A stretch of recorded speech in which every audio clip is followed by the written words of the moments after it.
नमस्कार विद्यार्थी मित्रांनो, आज आपण इयत्ता 9वीच्या इतिहास व राज्यशास्त्र या पाठ्यपुस्तकातील 5वे प्रकरण शैक्षणिक वाटचाल या प्रकरणाचा दुसरा भाग अभ्यासणार आहोत।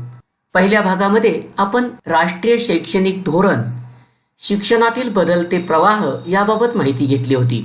या भागामध्ये आपण शिक्षणामध्ये तंत्रज्ञानाचा वापर याबाबतची माहिती घेणार आहोत। यामधला पहिला घटक आहे तो म्हणजे उपग्रह वापर। 1975 मध्ये शैक्षणिक कारणासाठी उपग्रहाचा वापर करणं साध्य करण्यात भारतानं यश मिळवलं। इस्रोचे शास्त्रज्ञ एकनाथ चिटणीस यांनी यामध्ये महत्त्वाची भूमिका बजावली। स्पेस ॲप्लिकेशन सेंटर या अहमदाबाद येथील अंतरिक्ष उपयोग केंद्राच्या नेतृत्वाखाली site satellite instructional television experiment हा शैक्षणिक कारणासाठी प्रयोग करण्यात आला। उपग्रहाद्वारे शिक्षण प्रणाली ही कल्पना इथून पुढे आली। या उपक्रमात अमेरिकेने भारताला मदत केली होती। यातूनच ग्रामीण भागात दर्जेदार शिक्षणाची सोय करणं शक्य झालं। देशातील सर्वसामान्यांच्या घरात ज्ञानगंगा नेण्यासाठी इंदिरा गांधी राष्ट्रीय मुक्त विद्यापीठ या विद्यापीठाची स्थापना करण्यात आली। संयुक्त राष्ट्रसंघाने 1970 हे वर्ष जागतिक शैक्षणिक वर्ष घोषित केले होते।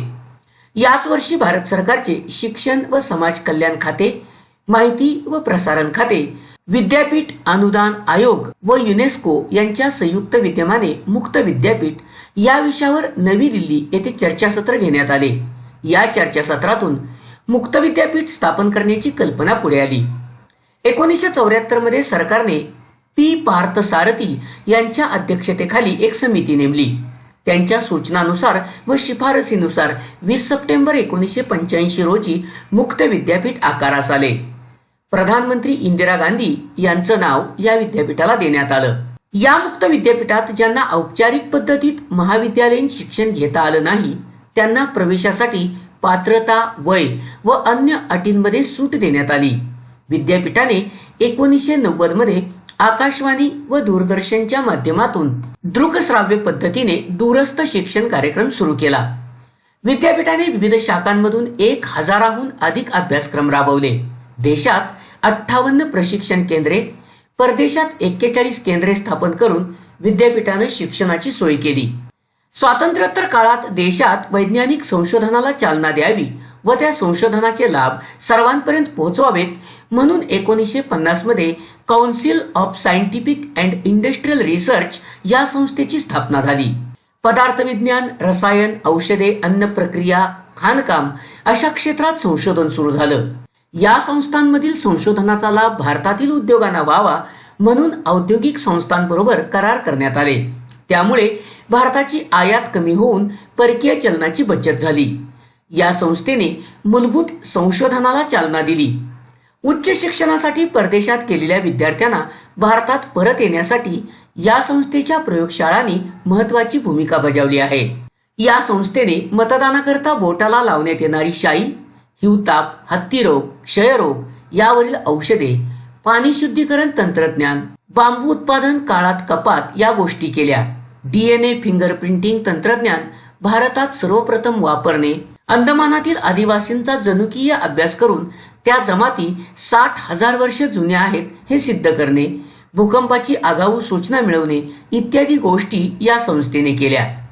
कडुनिंबाचा कीटकनाशक म्हणून वापर करणे, जखम बरी करण्यासाठी हळदीचा वापर, तांदळाच्या जाती संदर्भातील स्वामित्व म्हणजेच पेटंट या गोष्टीमध्ये CSIR या संस्थेने महत्वाची भूमिका बजावली। भारतीय परंपरागत ज्ञानाचा डिजिटल कोश तयार करून तो 8 आंतरराष्ट्रीय भाषांमध्ये CSIR ने उपलब्ध करून दिला। तामिळनाडूतील national institute for research in the mathematical and physical science ही संस्था 1962 मध्ये स्थापन झाली होती। गणित विषयातील सर्वोच्च संशोधनाला या संस्थेने चालना दिली। 1969 मध्ये आपण स्वदेशी बनावटीचा संगणक तयार केला। इंडियन स्टॅटिस्टिकल इन्स्टिट्यूट आणि जादवपूर विद्यापीठ यांनी संयुक्तपणे ISIJU हा देशी बनावटीचा पहिला संगणक तयार केला। टाटा कन्सल्टन्सी सर्व्हिसेस अर्थात TCM या कंपनीला 1974 मध्ये अमेरिकेतून सॉफ्टवेअर निर्मिती क्षेत्रातील कंत्राट मिळालं आणि भारतात सॉफ्टवेअर उद्योगाची सुरुवात झाली। संगणकामुळे शास्त्रीय संशोधनाचा वेग वाढला. 1987 मध्ये अमेरिकेने भारताला महासंगणक देण्यास नकार दिला. राजीव गांधी सरकारने स्वतःच महासंगणक विकसित करण्याचा निर्णय घेतला. 1988 मध्ये केंद्र सरकारने पुणे येथे centre for development and advanced computing (CDAC) या संशोधन संस्थेची स्थापना केली. 1991 मध्ये डॉक्टर विजय भटकर यांच्या नेतृत्वाखाली परम 8000 हा महासंगणक तयार केला. भाभा ॲटॉमिक रिसर्च सेंटर या संस्थेने nuclear physics, solid state physics, spectroscopy, chemical and life sciences अशा विविध विषयात मोलाचं संशोधन केलं. अणुभट्टी निर्मितीसाठी शास्त्रज्ञांना प्रशिक्षण देण्यासाठी ट्रेनिंग स्कूल काढण्यात आले. 1951 मध्ये पश्चिम बंगालमधील खरगपूर येथे भारतातील पहिली Indian institute of technology (IIT) या संस्थेची स्थापना करण्यात आली.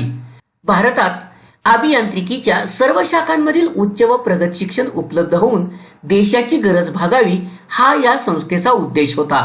पवई, मुंबई, चेन्नई, कानपूर नंतर नवी दिल्ली येथील अभियांत्रिकी महाविद्यालयांचे IIT मध्ये रूपांतर करण्यात आले. या संस्थांच्या उभारणीकरता सोव्हिएत युनियन, अमेरिका, जर्मनी आणि युनेस्को यांनी मदत केली. भारतातील IIT या संस्थेला स्वायत्त विद्यापीठांचा दर्जा देऊन BTech व MTech अभ्यासक्रम सुरू करण्यात आले. प्रवेश परीक्षेद्वारे प्रवेश आणि माफक शुल्क व विद्यार्थ्यांसाठी आरक्षण हे IIT या संस्थेचे वैशिष्ट्य आहे. 1970-80च्या दशकात या संस्थेतील विद्यार्थी मोठ्या प्रमाणात परदेशी जाऊ लागले. यामुळे ब्रेन ड्रेनची समस्या म्हणजेच उच्च शिक्षित विद्यार्थी कायमस्वरूपी परदेशात जाणे ही निर्माण झाली. 1990 नंतर मात्र ही परिस्थिती बदलली. 1994 मध्ये गुवाहाटी, आसाम, 2001 मध्ये रुडकी येथे IIT या संस्थेची स्थापना करण्यात आली. IIT मधून उच्च दर्जाचे अभियंते तयार होऊ लागल्यावर कुशल दर्जाचे व्यवस्थापक घडवण्यासाठी केंद्र व गुजरात राज्य सरकारने अहमदाबाद या ठिकाणी IIM या संस्थेची स्थापना केली. अमेरिकेच्या हार्वर्ड बिझनेस स्कूल या संस्थेने वरील संस्थेच्या उभारणीत मदत केली. कोलकाता, बेंगलोर, लखनौ, कोझिकोडे, इंदोर आणि शिलाँग येथे इंडियन इन्स्टिट्यूट ऑफ मॅनेजमेंट म्हणजेच IIM या संस्था स्थापन करण्यात आल्या. Film and television institute of India या संस्थेत चित्रपट निर्मिती संदर्भातील कोणत्याही पैलूंबाबत पद्धतशीर शिक्षण मिळते. दिग्दर्शन, संकलन आणि अभिनय अशा चित्रपटांशी निगडीत असणाऱ्या सर्वच गोष्टींचं शास्त्रशुद्ध प्रशिक्षण देण्याची सोय या संस्थेत झाली. पुण्यातील प्रभात फिल्म कंपनीचा वारसा या संस्थेला मिळाला आणि संस्था जगभर ख्यातकीर्त झाली. 1961 मध्ये अहमदाबाद येथे औद्योगिक आरेखन इंडस्ट्रियल डिझायनिंग या विषयाचे शिक्षण देण्यासाठी NID या संस्थेची स्थापना करण्यात आली. या संस्थेने 1963-64 मध्ये बेसिक डिझाईन, ग्राफिक डिझाईन, वस्तूंचे डिझाईन, व्हिज्युअल कम्युनिकेशन हे अभ्यासक्रम सुरू केले. या संस्थेने आकाशवाणी संच, ट्रान्झिस्टर, गणक यंत्र, कॅल्क्युलेटर या वस्तूंचे आरेखन, डिझाईन, इंडियन एअरलाइन्स व स्टेट बँक यांची बोधचिन्हे तयार करणे ही कामे केली आहेत.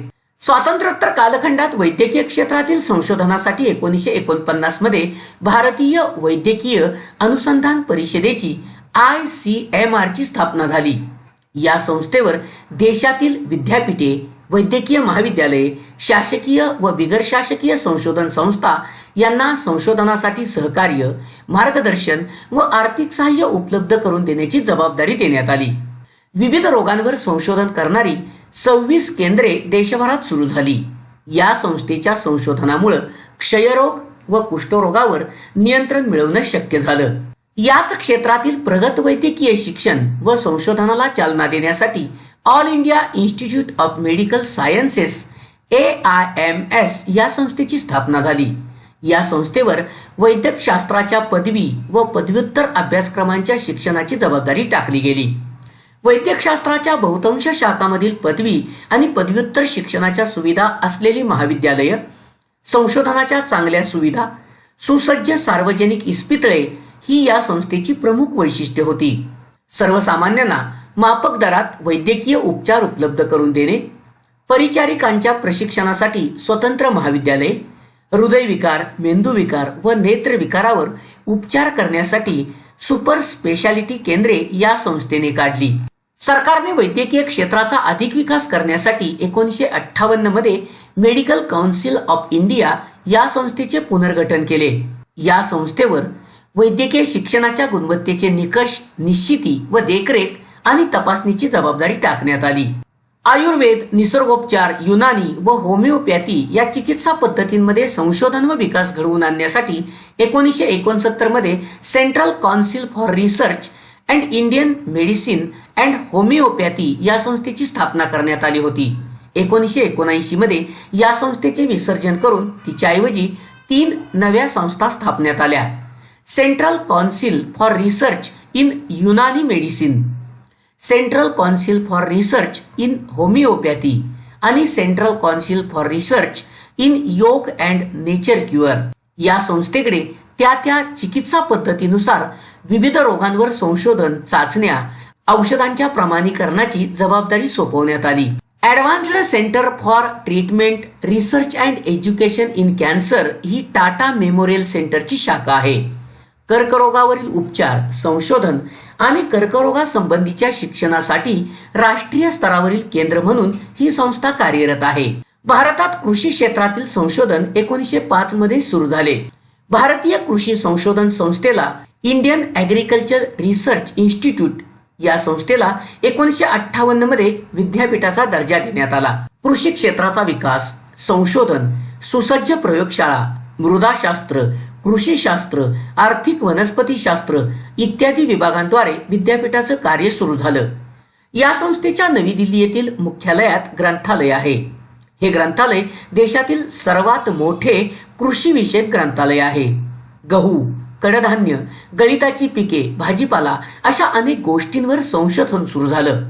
या संस्थेची सर्वात महत्वाची कामगिरी म्हणजे एका वर्षात एकाहून अधिक पिके घेण्याच्या पद्धतीविषयी मूलभूत संशोधन येथे सुरू झाले.